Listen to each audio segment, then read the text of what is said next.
Welcome to Business Innovators Radio, featuring industry influencers and trendsetters sharing proven strategies to help you build a better life right now. Well, hello and welcome to this episode of our program. This is Mike Saunders with Marketing Huddle, and today we are privileged to have with us Chris Kirkpatrick, who is the Safe Bet Money Guy. Welcome to the program, Chris. Thank you. Good to be here. Hey, so I love company names and finding out, the reasons behind them, and you even look at people's, email addresses. And back in the day when I remember, it was like, bikerchick@AOL.com, and you're like, hey, I guess you like riding bikes. So tell us about the Safe Bet Money Guy. What is that all about? Yeah, so the Safe Bet Money Guy, I actually, that's kind of a term or a name, a branding thing that we're doing for myself, because I started a company called LIFE180, and it was just a little confusing for people about what I did, because they're like, LIFE180, what the heck is that? Like some sort of leadership thing or some sort of church organization or whatever. And really what LIFE180 is an acronym of leading into financial excellence. And the 180 was all about like, hey, listen, like most people aren't really achieving what they want to achieve in their results when it comes to their finances in their lives. And for us, it was just saying, hey, no matter where you are, no matter where you've been, what you've been through, you can turn it all around. You can get to where you want to go. And so the Safe Bet Money Guy is just saying, hey, I'm just a big believer that people, there's no better investment that people can make than in themselves. And really what it comes down to is I can't stand the stock market. And I know that's a bit controversial for a lot of people, but, it's just really interesting. The Safe Bet Money Guy thing really kind of plays off my poker days, being a safe bet, and kind of takes betting into the equation. And quite frankly, you're not going to be able to achieve anything of significance in life without taking a little risk. But, when you invest in stuff that you know and understand, you can really mitigate that risk and really take accountability for everything that you're going for in life. Yeah, I think risk is a really important word, and I would throw in this, which you either use or feel free to use, a calculated risk. Because there's nothing wrong with risk, but if it's calculated, if it's well thought out, and, like as an example, I'm sure you might agree with there's good debt and bad debt. Well, not many people starting out can buy your house cash, but right. If you can use, the bank money correctly, maybe not get crazy, bad mortgages, and then if you can buy within your means, if you can, work toward paying off all those kind of things, then that debt is debt, but it's a little bit better than running up your credit cards. So I would love to get your thoughts on how you approach a calculated risk. Oh, yeah. Well, you just hit the nail right on the head as far as okay, well, great. Nice talking to you. Have a nice day. No, you just nailed it. Like, yep. In fact, I'll say this. There's a huge difference between good debt and what I call toxic debt. And toxic debt is your credit cards. It's really, toxic debt to me is any debt that you're going to be able to, or that you're going to need to pay interest on, that is above and beyond what you'd be able to earn on a guaranteed basis in a savings account. Or in a guaranteed interest-bearing account, we'll say. And so right now, the rules change, right? If we were talking about mortgages back in the 1980s, well, we're looking at 12 to 14%. And so the best practices when it comes to buying a mortgage were different in that environment than they are when mortgages are 3.5%.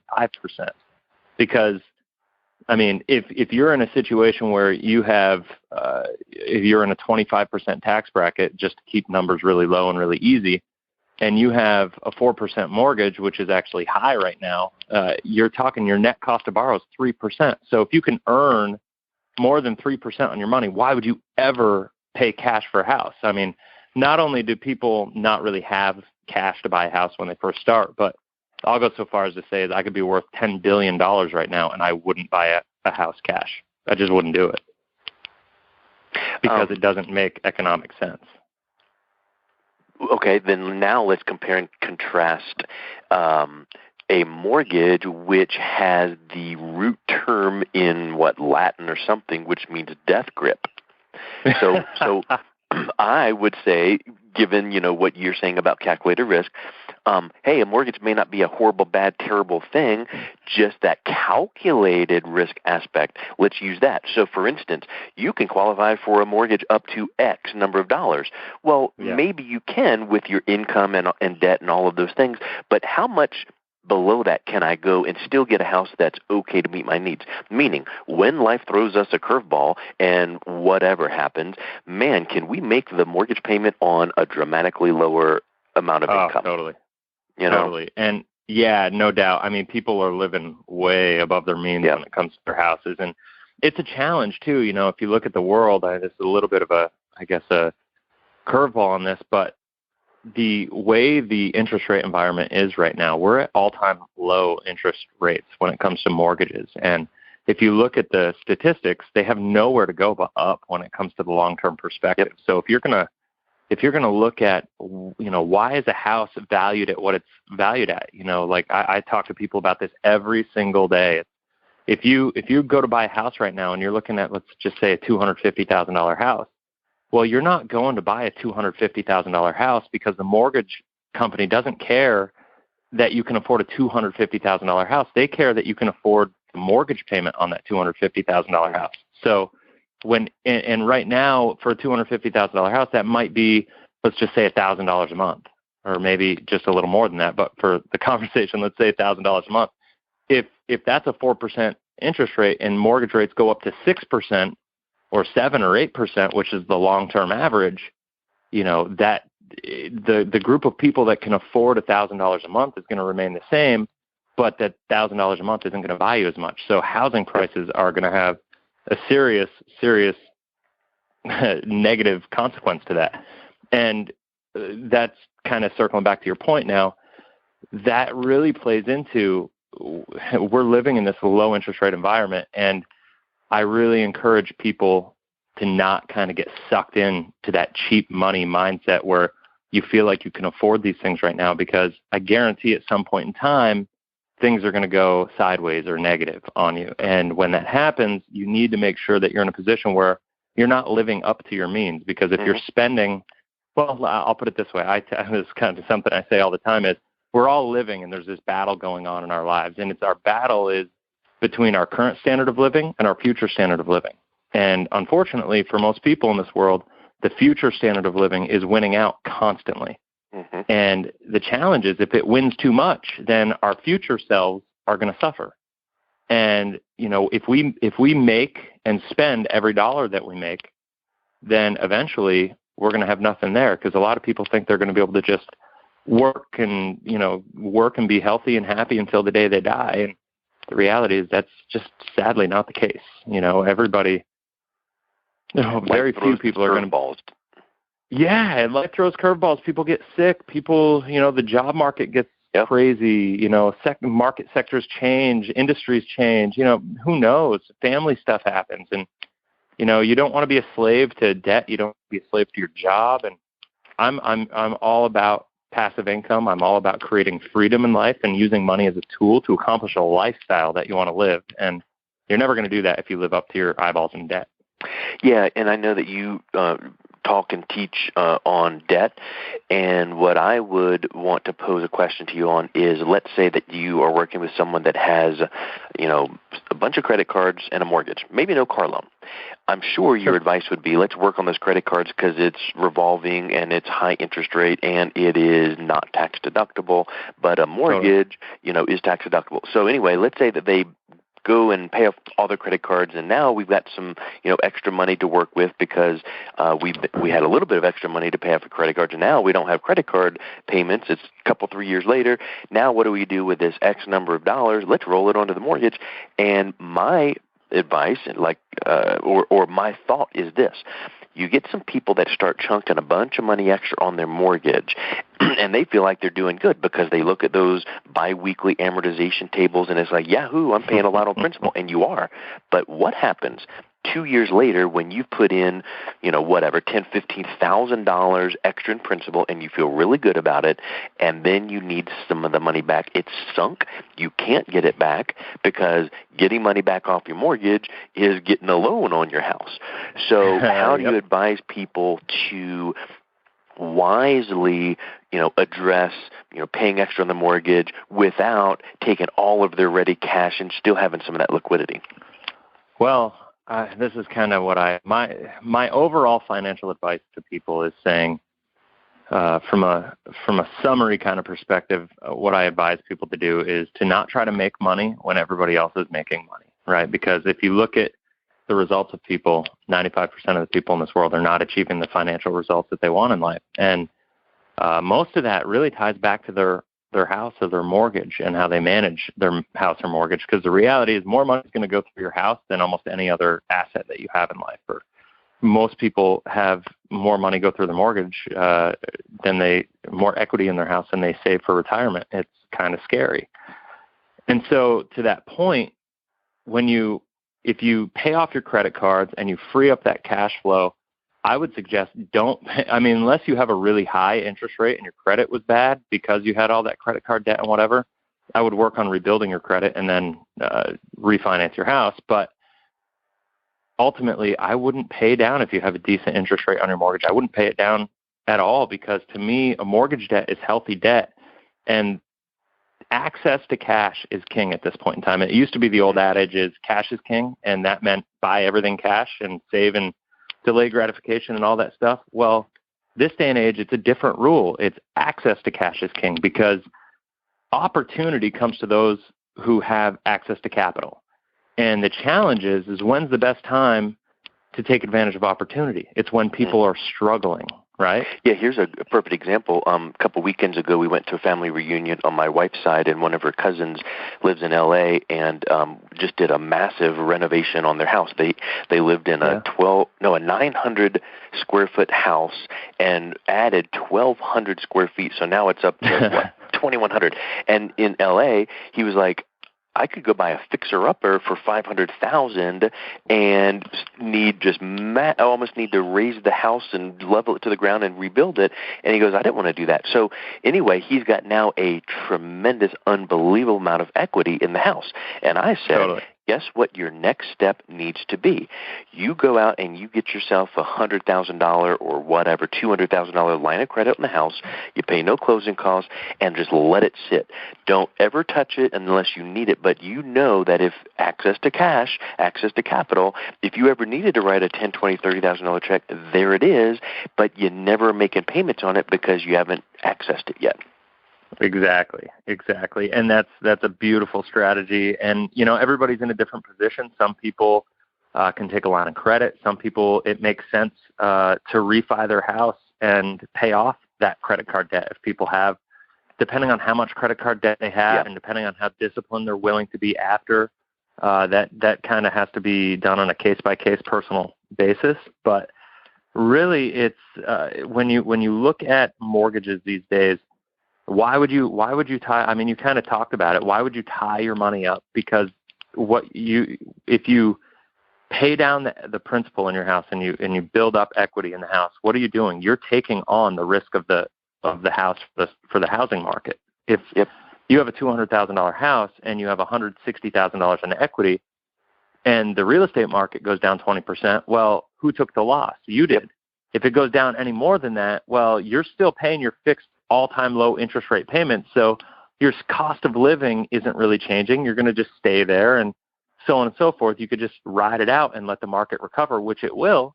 But if you pay that house all the way, if you keep jamming money and paying down the principal, and you pay it down, and let's say you only owe $100,000 on the house, well, if that any amount of money that the market corrects and the housing values go down, you are taking that loss. And to me, I'd rather outsource that risk to the bank as much as possible. And by keeping access to cash, the other point that you said is when you need to borrow that money out if you have equity, even in a good economy. Most of the time when people want money from like a cash out refinance or a line of credit or something of that nature, you need to qualify for that. Once you pay that money into your house, it's no longer your money, it's the bank's money. And it's and you have to up. requalify. Oh, man, it is locked up. And when do you need that money? You need that money typically now, when you're not going to be able to qualify for it. Yeah, or you need it like really quick and you don't have time for 60 days of loan qualifications and paper. Yeah, all of that. And, you made an interesting point about cash out refinance to pay off debt. That's a wonderful strategy. And now we just saved $800 a month or whatever, let's say. Well, guess what you just may have done? Put a Band-Aid on a wound that needs a tourniquet, meaning you need to have that discipline to go, okay, what got me in this credit card debt in the first place? And how can I never get in that again? And I need to discipline myself to only spend on whatever and keep no credit card debt because I'm doing this refi one time and I'm not going to do it again. 5 years later, you don't need to go back to that banker and go, oop, here I am again. I've heard a statistic once that someone would say, well, hey, I pay off my credit cards every single month. I'm so awesome. Well, study and research had shown that you will spend 30% more if you're using your credit card than if you're writing a check or cash. Meaning, it is nice that you pay off your credit cards and have no debt. That's better than 99.8% of the people out there. But totally. What about every time you swipe that or you go online and buy something, did you really need it?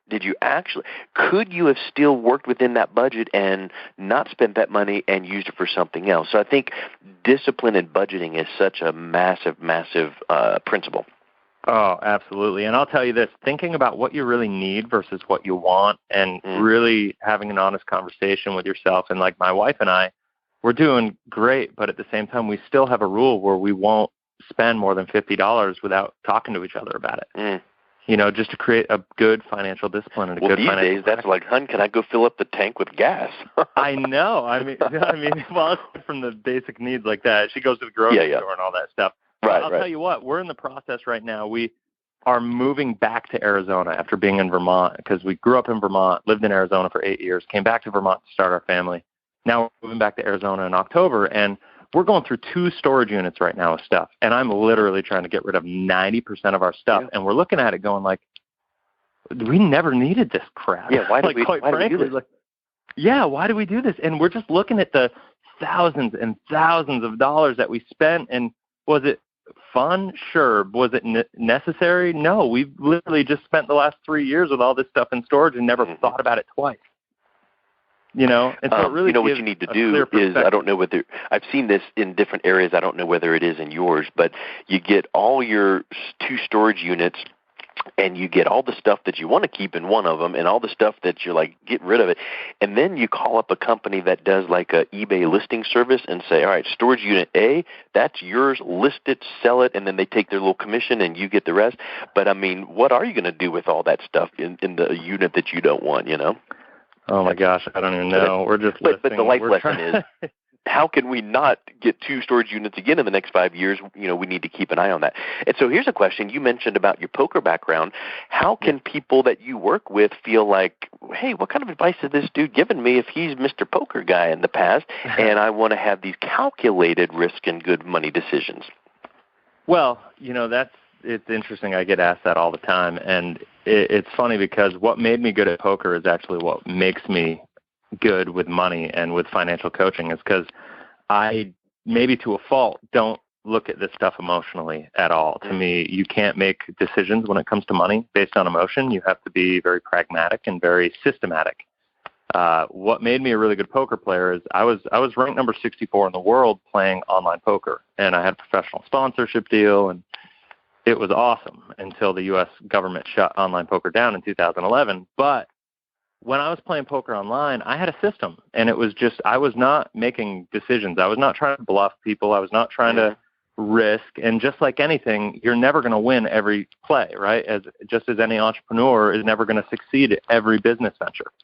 And it's no different. Like, to me, it was, I had a system, and the system said, hey, I'm going to do everything I can to put myself at a 70%, give or take a couple percentage points, opportunity to win this hand. And you would go through stretches where you'd lose some, and you'd go through streaks where it'd be bad, and then you'd have streaks where it'd be awesome. But if you can give yourself a 20% edge, you're doing amazing, And then it's all about bankroll management. It's all about being able to withstand the variance of the swings of poker. And guess what? Finances are the same thing. And it's no different. If you want to take some calculated risks and start a business or invest in some real estate or, buy a certain stock that maybe is a home run, but you know what? And maybe it's going to go the other way. It's okay to do all that stuff if you take the calculated risk and you understand the variance involved and you understand that your bankroll, that's my term because that's what we used in poker,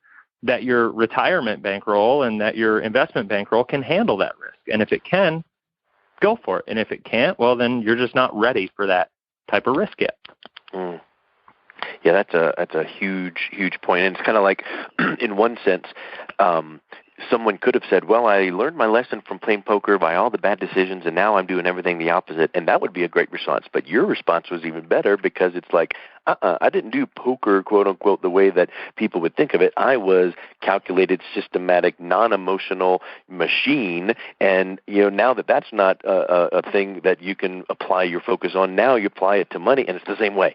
Debt this way, mortgage this way, extra income this way. So I know that we could talk for about 14 and a half more hours, and this has been really super fun. But for people that are interested in your strategies and information, how can they learn more and reach you?